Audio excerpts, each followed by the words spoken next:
আপনারা সবাই দেখেন পার্বত্য চট্টগ্রামের সেনাবাহিনী কি করছে। সেনাবাহিনীর পিছনে রয়েছে সেটেলার।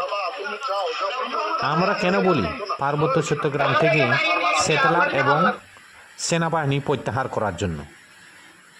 আর্মিরা চায় না পার্বত্য চট্টগ্রাম শান্তিতে থাকুক। আমাদের যখন সেটেলারদের সাথে সংঘর্ষ হয় তখন আর্মিরা এসে আমাদের উপর গুলি করে। আর্মিরা চাইলে সেটেলারদের এখান থেকে নিয়ে যেতে পারে। সেটেলারদের বাড়ি এখান থেকে 10 কিলোমিটার দূরে। আর কোথায় থেকে এসে এখানে মারপিট করার জন্য এসেছেন ওনারা। তো সাথে সেনাবাহিনী রয়েছে। ওনাদের সাক্ষাতেই ওনারা দোকানপাট লুটপাট করছে, আবার দোকানে আগুন দিচ্ছে। হ্যাঁ, ওনারা ওনাদের সামনে এই সমস্ত কাণ্ড করতেছে।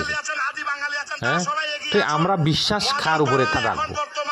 হ্যাঁ, যারা সেনাবাহিনী দেশ রক্ষার্থে জনগণের স্বার্থে সেনাবাহিনী প্রয়োগ করা, সেনাবাহিনী সবার জন্য, কিন্তু আমাদের আদিবাসীদের উপর ওনারা কি করছে? হ্যাঁ, সেনাবাহিনীদের উল্টা আমাদেরকে ধুমকি দেয়। ওনাদের সাথেই আমাদেরকে আবার অনেক কিছু বলে আমাদেরকে। সেটেলার ইচ্ছা করে আছে না, এই সেনাবাহিনীরাই নিয়ে আছে। ওনাদের এতটুকু সাহস নেই যে সেনাবাহিনী ছাড়া আসবে ওনার। হ্যাঁ, ওনাদের দম নেই। তো আমরা যদি বলি, আর প্লেন ডিস্ট্রিক্টের বাঙালিরা আমাদেরকে উল্টা গালি দেন আপনারা। আমরা কি ডাকাত, আমরা বলে সন্ত্রাসী, কি বলে থাকেন। আমি যদি এখন সেনাবাহিনীদের উপর কিছু কথা বলি, গুন্ডা ডাকাত, আপনারা আমাকে উল্টা গালি দেবেন। আমি বাস্তবতা তুলে ধরতেছি আপনাদের মাঝে। আমাদের হিল ট্যাক্সির 3 পার্বত্য জেলায় কি করছে ওনারা, সেনাবাহিনী কি করছে দেখেন আপনারা।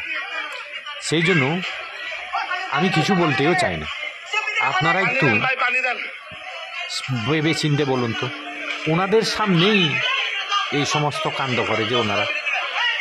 হ্যাঁ, সাহস কি করে পায়? আর আপনারা কিন্তু প্লেন ডিস্ট্রিক্টে যারা বেঙ্গলিরা আছেন তারা আমাদেরকে বেশি দোষারোপ করে থাকেন।